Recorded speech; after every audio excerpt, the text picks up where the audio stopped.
especial, título primero del Código Penal, a partir del artículo 123. Muy bien, entonces aprovechemos el tiempo y principiamos a desarrollar ya nuestro curso formalmente hablando y con la certeza pues y la seguridad de que vamos a tener también de parte de ustedes todo el compromiso y la colaboración para que puedan hacer su mejor esfuerzo para estudiar el mismo. Y de parte nuestra y de este servidor, tal y como se los dije en el semestre anterior, es un compromiso de hace muchos, pero muchos años en la facultad. Y ahora, pues, es muy satisfactorio ver que nuestros estudiantes, nuestros alumnos de Derecho Penal un día en las aulas, ahora son los que imparten justicia en Guatemala como jueces, como fiscales y como abogados defensores. Además, pues como asesores penales en diferentes instituciones, tanto públicas como privadas. Y eso creo que es la razón de ser de nuestra tricentenaria Universidad Nacional y Autónoma de San Carlos de Guatemala, y es el compromiso de nosotros como profesores, que ustedes aprendan y puedan poner sus conocimientos al servicio de quien lo necesita dentro de la sociedad.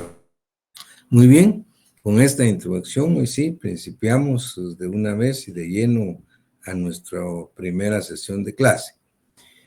Veamos primero cuál es el título del tema: delitos contra la vida y la integridad de la persona. Ahí ustedes pueden advertir cuál es el bien jurídico tutelado que vamos a tratar. Es decir, el código, en ese título que tiene el libro segundo en la parte especial, establece nuestro bien jurídico tutelado. Lo único que hay que advertir es que no es solo un bien jurídico. Dice delitos contra la vida. Ese es un bien jurídico tutelado, el más importante, definitivamente. Y luego dice, y la integridad de la persona. Ese es otro bien jurídico tutelado. Lo que pasa es que son bienes jurídicos tutelados que están íntimamente entrelazados. Es decir, la vida y la integridad de la persona. ¿Por qué razón? Es obvio. Siempre que hay un atentado contra la vida, lógicamente se está atentando contra la integridad de la persona y viceversa. Si se atenta contra la integridad física de una persona, el atentado pues, puede ser obviamente contra su vida. Por eso es que el Código Penal nuestro, al igual que la mayoría de códigos penales en Latinoamérica y en el mundo, pues tienen ese tipo de descripción en los delitos contra la vida. Lo que tenemos que tener claro a partir de hoy es que no son lo mismo. Ni los bienes jurídicos tutelados ni los delitos son los mismos. Los delitos, el bien jurídico tutelado, vida, es uno. Y los delitos contra la vida son unos. ¿Cuáles son? Los homicidios. Todos los diferentes tipos y las diferentes clases de homicidios que vamos a ver son delitos contra la vida, porque se atenta contra la vida de una persona. Sin embargo, cuando hablamos de delitos contra la integridad personal, ahí ya no hablamos precisamente de atentar contra la vida, sino hablamos de atentar contra la integridad de la persona.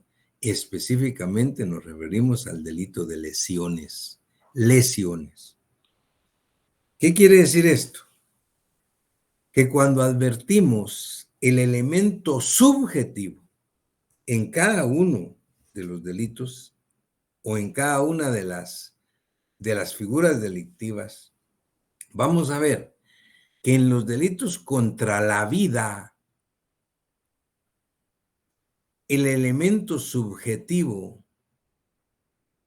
del sujeto activo es el animus necandi, el dolo de muerte, el propósito deliberado de privar de la vida a una persona, el propósito deliberado de darle muerte a una persona. Eso lo conocemos técnicamente y ustedes vayan acostumbrándose a manejar esta terminología como animus necandi. Ahora bien, cuando hablamos de delitos que atentan contra la integridad de la persona, entonces hablamos de animus lodendi. El animus lodendi es el ánimo de lesionar, de lesionar. Esa lesión puede ser no solo física, sino psíquica en una persona. Pero vean ustedes entonces que si bien es cierto, los dos bienes jurídicos tutelados pues están íntimamente entrelazados, la vida y la integridad de la persona no son lo mismo. Una cosa es tener el ánimo de matar y otra cosa es tener el ánimo de lesionar. Eso es básico y con eso pues principiamos a desarrollar nuestro primer punto que se denomina delitos contra la vida. Ahora bien, si advierten ustedes la agenda de la clase de hoy que se les hizo llegar y quienes no la tengan pues ya la van a tener inmediatamente y en cada clase ya deben tener ustedes pues sus agendas, las agendas que vamos a ir desarrollando. Quiero hacer un paréntesis antes que se me olvide. Paréntesis. Esto lo dije de alguna manera en el curso anterior. Si ustedes cuentan cuántos delitos tiene el Código Penal vigente en Guatemala, incluyendo las leyes penales especiales, estamos hablando de cientos o tal vez miles de delitos. Es total y absolutamente imposible que nosotros vayamos a desarrollar y a ver detenidamente uno por uno de esos delitos en el curso de Derecho Penal 2 y Derecho Penal 3. No alcanzarían los 6 años de la carrera, porque son demasiados. Sin embargo, escuchen lo que voy a decir, esto es bien importante.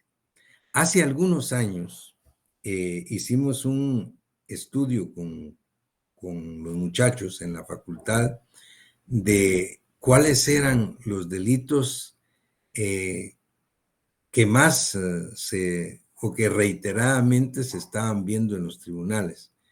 Y oigan lo que voy a decir. Si bien es cierto, hay cientos o hay más de 1000 delitos en el Código Penal y en las leyes penales especiales, los delitos que constantemente se ven en los tribunales de justicia de la República de Guatemala no son más de 25. Oigan esto, es increíble. Mucho, 40. Demasiado, 50, pero no más. No más. O sea, son los mismos delitos. Y eso nos permite que nosotros nos dediquemos en nuestro curso de Derecho Penal 1, Derecho Penal 2, a examinar delito por delito de cada uno de los que consideramos más importantes. Pero eso no quiere decir que ustedes no deban saber manejar y resolver los demás, porque los otros no es que no se den, puede ser que se den, pero en menor grado. Algunos también nunca se han dado. Pero, por ejemplo, hay delitos que son constantes en nuestro medio de cultura, ¿sabes? Como el delitos contra la vida. Los delitos contra la vida se refieren a todos los tipos de homicidios, desde el asesinato, el parricidio, homicidio simple, cometido en estado de emoción violenta, en riña tumultuaria, el infanticidio, etcétera, etcétera, el homicidio culposo, el preteritencional. Todos estos delitos de homicidio, todos se dan. Los delitos contra el patrimonio, por ejemplo, robo, hurto, apropiación indebida, estafa, chantaje, etcétera. Eso se dan todos los días. Delitos que atentan contra la seguridad sexual, por ejemplo, la violación, las agresiones sexuales. Delitos que atentan contra el honor de las personas. La calumnia, la injuria, la difamación. Delitos que atentan contra la fe pública. Falsedad material, falsedad ideológica, etcétera. Todos esos delitos son efectivamente los que más o los que diariamente se ven en los tribunales de justicia del país. Entonces, a eso nos dedicamos nosotros específicamente en el desarrollo del curso. Pero obviamente no quiere decir, insisto, en que ustedes los demás no los deben saber. Entonces se van a dar cuenta que estamos ahorita principiando delitos contra la vida y vamos en ese orden. Pero va a llegar un momento que hay delitos que los dejamos a la deriva y seguimos con otros. Pero eso es por la importancia que tienen en la jurisprudencia de nuestro país. Pero eso no quiere decir que ustedes no lo lean, no los estudien, tanto en el código como en sus libros. Si ustedes deben manejarlo. Y tampoco quiere decir que nosotros no podamos ponerles en el examen un caso de ese tipo de delitos. Entonces, esto sí era bien importante que se los recordara, que se los dijera, porque esa es parte de la metodología. Vamos a ir examinando cada uno de los delitos que son los más importantes. Y les digo, no son muchos. No superan los 40 delitos que son los que se dan pues constantemente en la jurisprudencia nuestra. Muy bien, cierro el paréntesis y seguimos con la clase. Entonces, delitos contra la vida. En cada una de las familias, le llamo yo delictivas, que veamos, delitos contra la vida, son una familia delictiva, vamos a ver que regularmente, a decir de los tratadistas y profesores alemanes, hay un delictipus penale. ¿Qué es eso? ¿A qué le llaman delictipus penale? A una figura tipo. ¿Y qué es una figura tipo?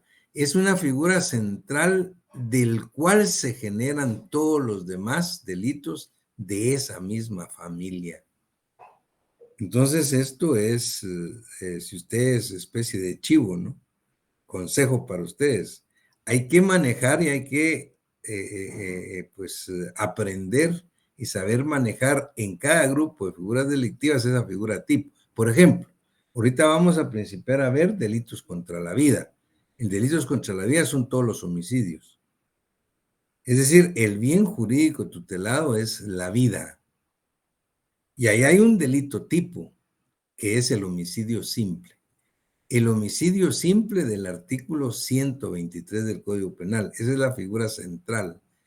Y de ese homicidio simple se generan todos los demás homicidios. Los homicidios agravados o calificados, que son los más graves, tal es el caso del asesinato, del parricidio, de la ejecución extrajudicial, y los homicidios atenuados o privilegiados en relación al homicidio simple, que son los menos graves.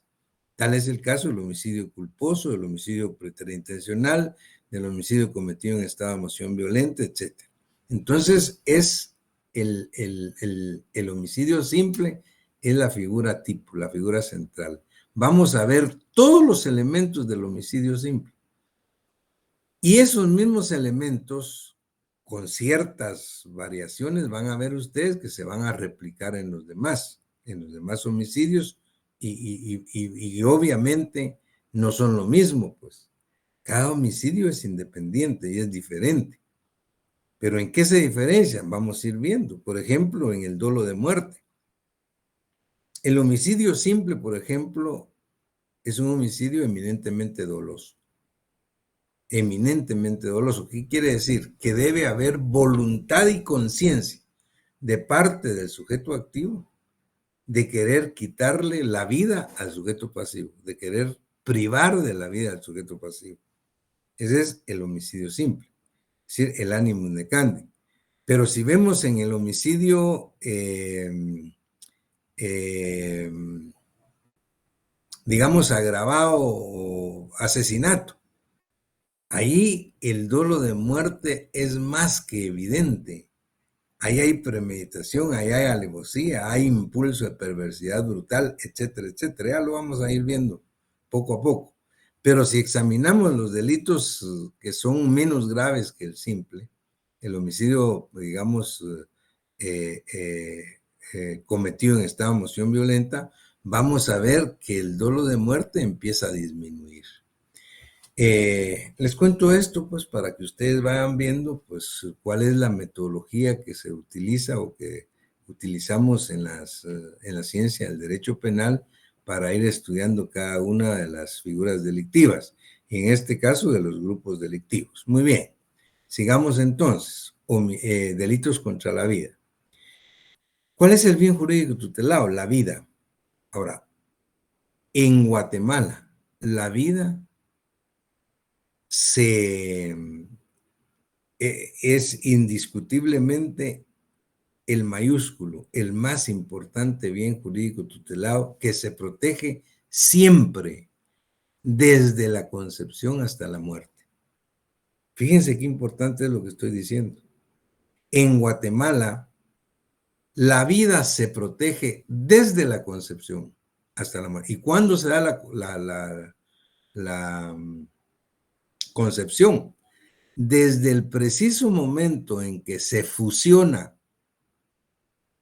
el óvulo femenino con el esperma masculino, desde ese momento empieza la expectativa de vida y empieza la protección penal.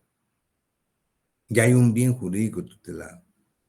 Por eso es que vamos a ver que dentro de estos delitos también estudiamos los diferentes tipos de abortos, porque está protegida la vida, la expectativa de vida. Entonces se protege la vida desde su concepción hasta la muerte. Ahora, cuando se considera o se interpreta la muerte en la legislación penal guatemalteca, cuando efectivamente ya no hay ningún signo vital en el sujeto pasivo. Hasta ese momento se puede declarar legalmente muerta a una persona, legalmente fallecida, hasta que ya no existe ningún signo vital. Mientras haya un signo vital, alguien puede estar, por ejemplo, descerebrado, pero tiene palpitaciones de corazón, de estómago, aun y cuando científicamente se pueda decir que ya nunca va a recobrar la vida, la memoria, la lucidez, etcétera, es un vegetal, aun y cuando esté en esas condiciones, no podemos hablar de que está muerto. Es decir, si mantiene signos vitales, no se ha consumado todavía ningún delito contra la vida. Eso es bien importante. Y es bien importante por cuando vamos a ir examinando cada uno de los delitos. Y vamos a ver que en otras legislaciones, por ejemplo, incluso legislaciones más avanzadas que la nuestra, en un momento, por ejemplo, se consideró la muerte del sujeto pasivo, pues como la muerte cerebral, y ya vamos a ver en qué caso. Pero muy bien. Entonces partimos de que dentro del primer elemento, de que el bien jurídico tutelado es la vida y que el elemento subjetivo es el dolo de muerte. O sea, el dolo de muerte es el propósito deliberado de causar la muerte del sujeto pasivo. Y en el homicidio simple, estoy hablando del homicidio 120, del artículo 123. Si ustedes leen el artículo 123, es una figura de lo más sencillo que puede haber, pero de lo más complicado de estudiar y de analizar. El artículo 123 del Código Penal de Guatemala dice: homicidio. Comete homicidio quien diere muerte a alguna persona. Eso es todo. Vean qué sencilla la fórmula. Comete homicidio quien diere muerte a una persona. Y luego dice al homicida se le impondrá prisión de 15 a 40 años de cárcel. Ahora, de esa fórmula normativa se extraen una serie de elementos que de verdad pudiéramos escribir libros y pudiéramos dar todo el semestre solo hablando de los elementos del homicidio. Es tan grande todo lo que hay. Pero nosotros vamos a dar algunas puntadas y obviamente a motivar para que ustedes puedan ir examinando cada uno de ellos. Por ejemplo, estamos hablando ahorita del elemento subjetivo, es el dolo de muerte. Pero ahora bien, el dolo de muerte, como les digo, no se da en todos los homicidios. Hay un homicidio en el que el dolo de muerte no existe, que es un homicidio privilegiado o atenuado, que se llama homicidio culposo. Por ejemplo, cuando se da por accidentes de tránsito, ahí no hay dolo de muerte. Pero tenemos que partir de que el homicidio simple es la figura tipo. Del homicidio simple para arriba están los más graves. Esos se llaman homicidios calificados o agravados. ¿Cuáles están? Hay 3 en Guatemala. El asesinato, el parricidio y la ejecución extrajudicial. Son 3 homicidios cualificados o calificados. Y si vemos del homicidio simple para abajo, están los menos graves que el homicidio simple. Y a ellos se le llama en la doctrina homicidios privilegiados o atenuados. Y entonces vamos a ver que está el homicidio preterintencional, el homicidio cometido en estado de emoción violenta, el homicidio preterintencional, el homicidio cometido en riña tumultuaria, el homicidio culposo, el infanticidio, etc. Entonces, la tarea de aquí en adelante, compañeros, es examinar de manera individual cada homicidio. Vamos a principiar por el simple, después nos vamos a ir con los privilegiados o atenuados, o sea, los menos graves. Y de último, vamos a dejar los 3 homicidios más graves. Muy bien. Entonces, sigamos con el homicidio simple, que es la figura tipo. Ahí el dolo de muerte, insisto, es evidente. Debe haber dolo de muerte. Propósito deliberado de causar la muerte del sujeto pasivo. Ahora, ¿quién puede ser el sujeto pasivo? ¿Quién puede ser el sujeto pasivo en un homicidio simple o en los homicidios? Desde luego que es fácil decir, bueno, una persona que esté viva. Ahora, ¿qué clase de persona viva? Bueno, aquí nos referimos a las personas individuales, a los humanos, a nosotros, porque vamos a ver que hay también personas jurídicas, sociales o colectivas, que son instituciones. Y esas personas jurídicas, sociales o colectivas en un momento dado también pueden desaparecer o morir. En este caso, no estamos hablando, como estamos hablando de homicidio, no hablamos más que de sujetos pasivos como personas individuales, como humanos. Ahora, ¿en qué momento una persona principia a tener la protección penal? Decía que en nuestro país el sujeto pasivo de los homicidios puede ser desde el momento de la concepción, desde el momento en que se fusiona el óvulo con el esperma. Ahí ya hay una expectativa de vida. Si bien es cierto, no hay una persona,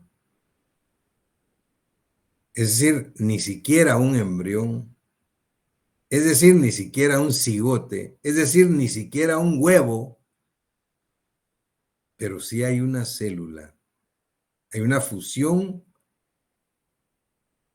donde se crea una expectativa de vida y tiene protección penal.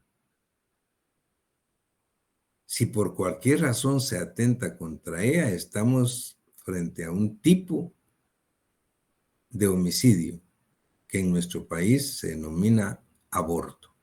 es la muerte del producto de la concepción en cualquier momento de la preñez. Ya vamos a llegar a estudiar los abortos. Pero bueno, ese es el momento en que principia la vida y la protección penal. ¿En qué momento finaliza? Y les decía, ese es otro punto importante, porque finaliza hasta que no exista signo vital en el sujeto pasivo, signo de vida. Pero hace 50, 60 años, cuando principiaron, porque es otra cosa importantísima, cómo el derecho penal ha ido evolucionando, no solo a la par de la sociedad, sino a la par de la ciencia, de los avances científicos, de toda clase de ciencias. Y recuerdo que, si no estoy pues mal, hace más de 50 años principia a hacerse en Estados Unidos los trasplantes de órganos humanos, como se hacen actualmente. Y cuando principian a hacerse los trasplantes de órganos humanos, se empieza a discutir cómo hacer o cómo elaborar banco de órganos humanos para hacer trasplantes. Por ejemplo, trasplantes de corazón, trasplantes de riñón, trasplantes de hígado, trasplantes de córnea. Y la verdad es que algunos trasplantes no son tan exigentes como lo es el trasplante de corazón. Oigan lo que voy a decir. En la cirugía cardiovascular, que es la que se dedica a los trasplantes de corazón, es necesario que en el momento del trasplante el donador de la víscera esté vivo. ¿Ah? ¿Cómo así? Sí, no se puede trasplantar a un vivo el corazón de un muerto. No se puede, no funciona. Desde el punto de vista científico, punto de vista de la cirugía, de la medicina, de la práctica quirúrgica, médico-quirúrgica, es necesario, dice, que en el momento de trasplante, de que se lleve a cabo el trasplante, el donador esté vivo. ¿Pero qué quiere decir eso? Que hay que sacarle el corazón a un vivo para pasárselo a otro, y al sacarle el corazón, este va a morir. Bueno, eso se puede hacer. Se podría hacer en la legislación nuestra, donde se protege la vida desde su concepción hasta la muerte, y la muerte se entiende hasta que no hay signos de vida. Esa discusión fue la que se tuvo hace más de 50 años en Estados Unidos. Y fue en una de las universidades más prestigiosas del mundo, como es la Universidad de Harvard, donde reunieron a especialistas, no solo médicos, sino jurídicos, abogados, sociólogos, y de todas las disciplinas, y le dijeron, mire, ¿cómo hacemos para resolver este problema? Y la verdad es que después de cierto tiempo de análisis en esta universidad, los especialistas que se reunieron llegaron a una conclusión, que se podía, y así es actualmente en Estados Unidos, declarar la muerte de una persona con la muerte cerebral. Fíjense qué importante es esto, qué importante.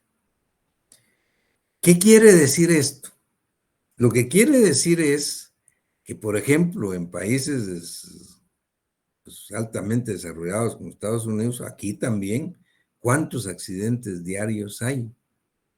Y en muchos accidentes, estoy hablando de accidentes de tránsito, la gente queda, le llaman descerebrados, porque hay lesiones pues, cerebrales que son irreversibles.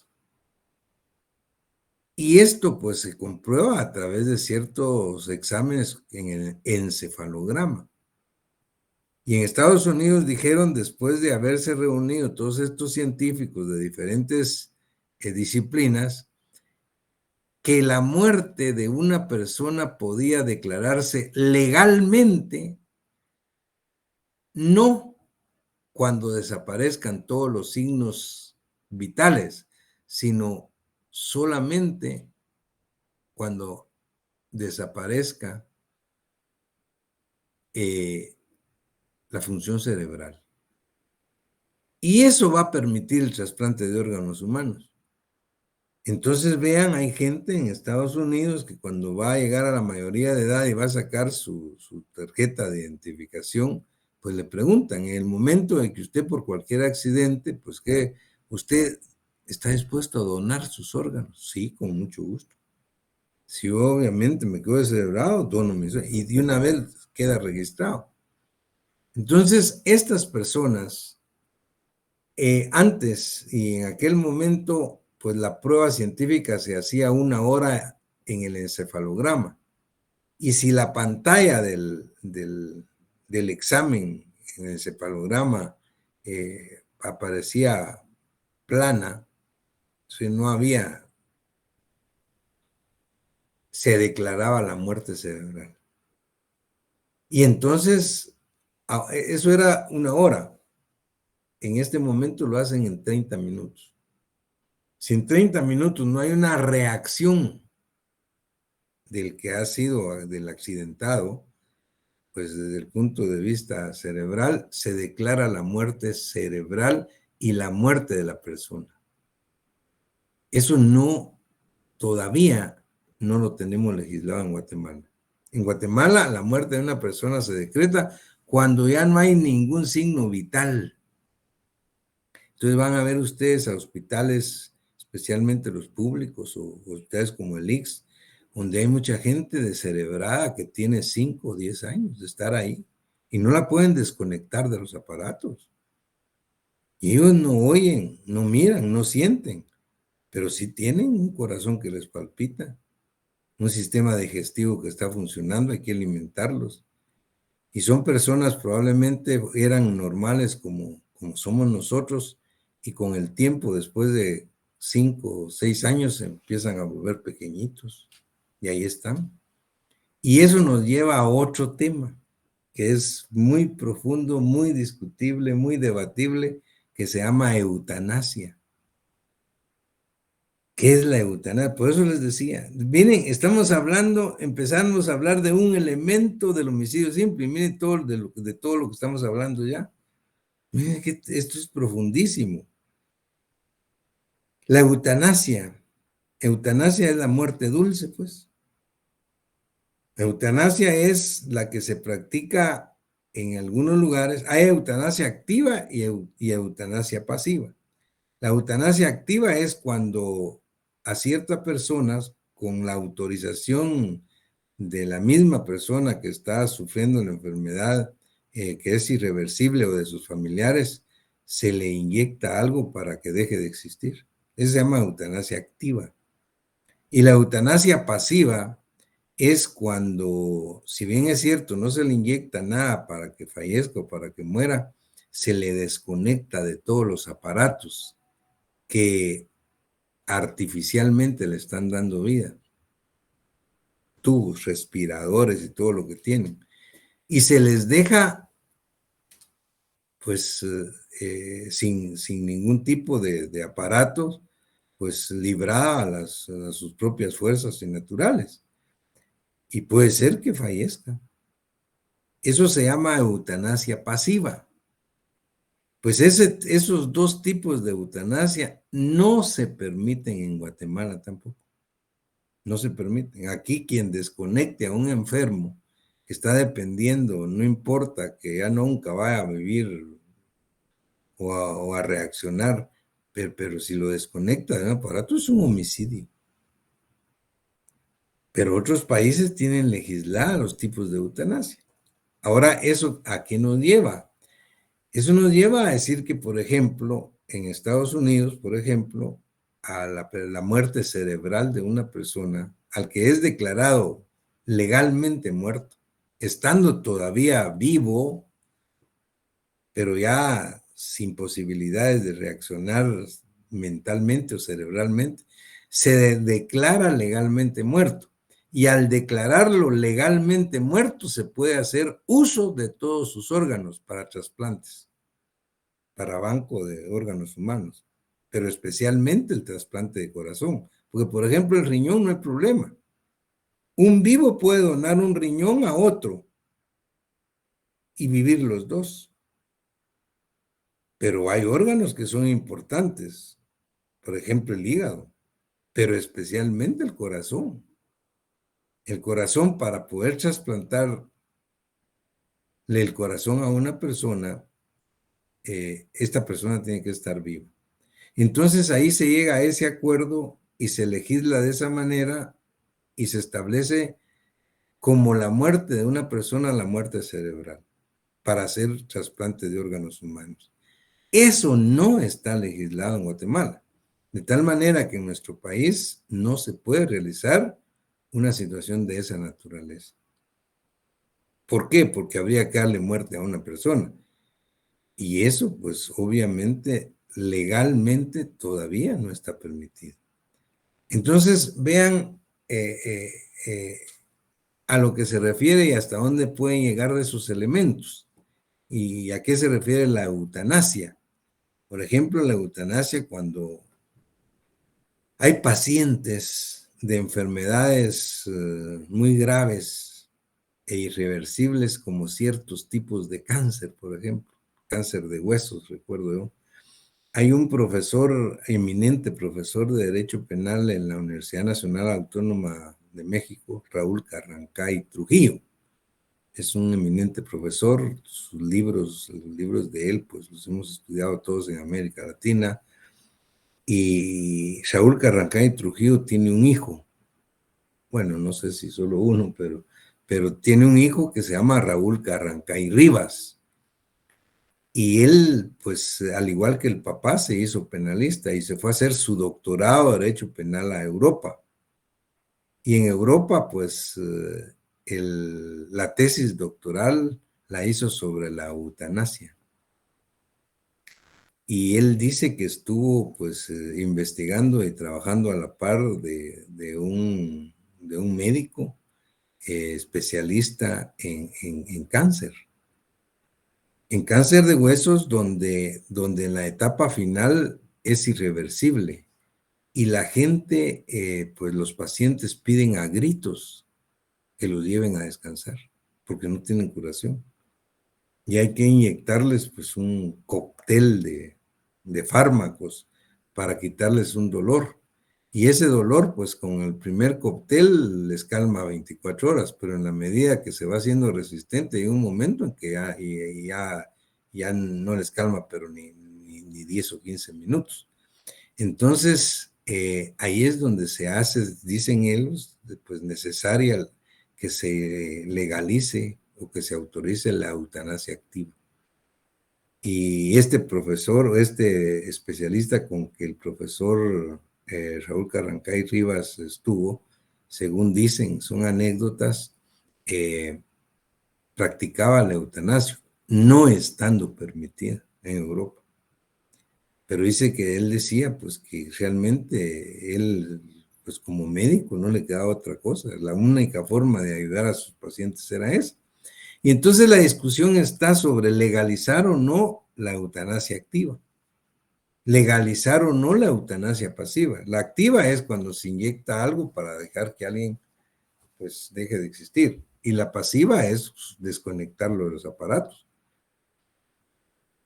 Pero les digo, es una discusión bien seria, porque ni aún el papá o la mamá puede autorizar, mire, si yo autorizo para que desconecte a mi hijo.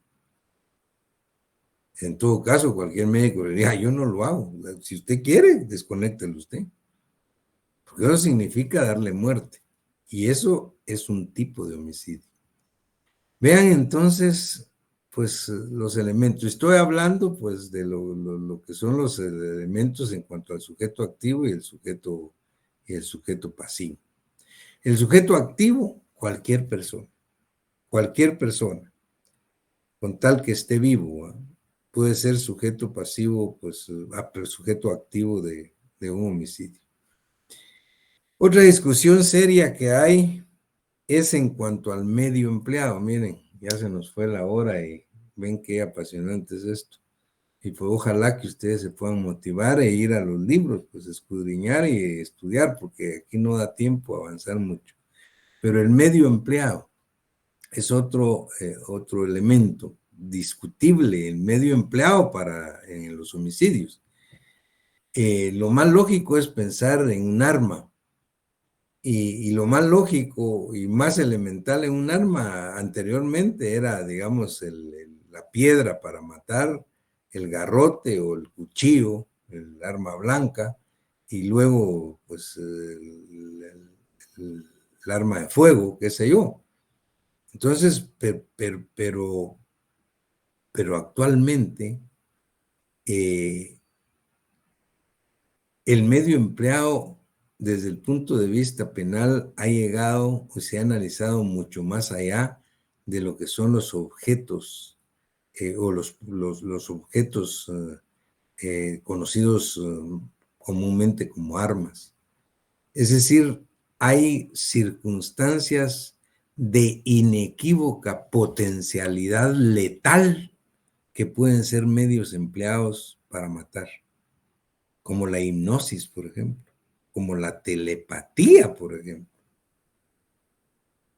Imagínense los procedimientos de hipnosis o telepatía para darle muerte a una persona. Es parte del medio empleado. Es decir, se han considerado circunstancias que no son materiales. Por ejemplo, en derecho penal, medio empleado también se le llama a la nocturnidad, al despoblado. Es un medio empleado para darle muerte a una persona, la nocturnidad, el despoblado. Y esos son agravantes de la responsabilidad penal, que convierten un homicidio en un asesinato, por ejemplo. Pero hay otros todavía mucho más sofisticados, como la telepatía, como la hipnosis. Yo recuerdo que en un congreso internacional de derecho penal, hablando sobre esto, pues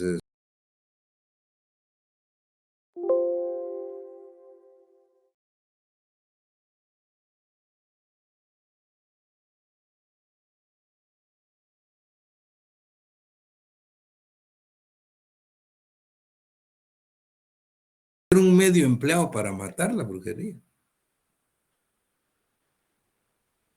Y después de toda la discusión, se llega a establecer que efectivamente sí, pero no la brujería como lo que comúnmente nosotros conocemos como encender una candela o quemar un incienso o ponerle alfileres a una fotografía, qué sé yo.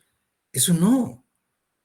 La brujería lo entendían ellos en este congreso y dicen que es la conexión psíquica que se da entre el sujeto activo y el sujeto pasivo, porque las ideas principian en la mente y terminan en ella misma. Y cuando hay una conexión psíquica entre el sujeto activo y el pasivo, para darle muerte.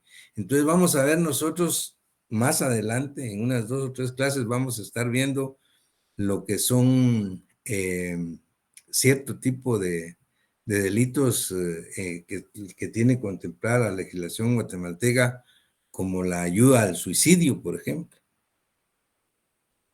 Entonces, ¿qué pasa cuando en nuestro Código Penal se habla como delitos de inducción o ayuda al suicidio? Es decir, inducir a otro a suicidarse. Inducir a otro a suicidarse, ¿qué es? Es que el sujeto que se va a privar de la vida o que se priva de la vida, nunca en su vida ha pensado en matarse, en quitarse la vida. Pero hay otro su amigo que le dice, mira vos, fíjate que yo soy muy amigo tuyo, te quiero mucho, yo me di cuenta de todos los problemas que tenés y que, mira, yo creo que lo mejor es que vos te mates. ¿Cómo? Solo escuchen eso, solo esa primera impresión es como absurda que un amigo le diga a uno eso. Pero ¿qué pasa si sigue insistiendo?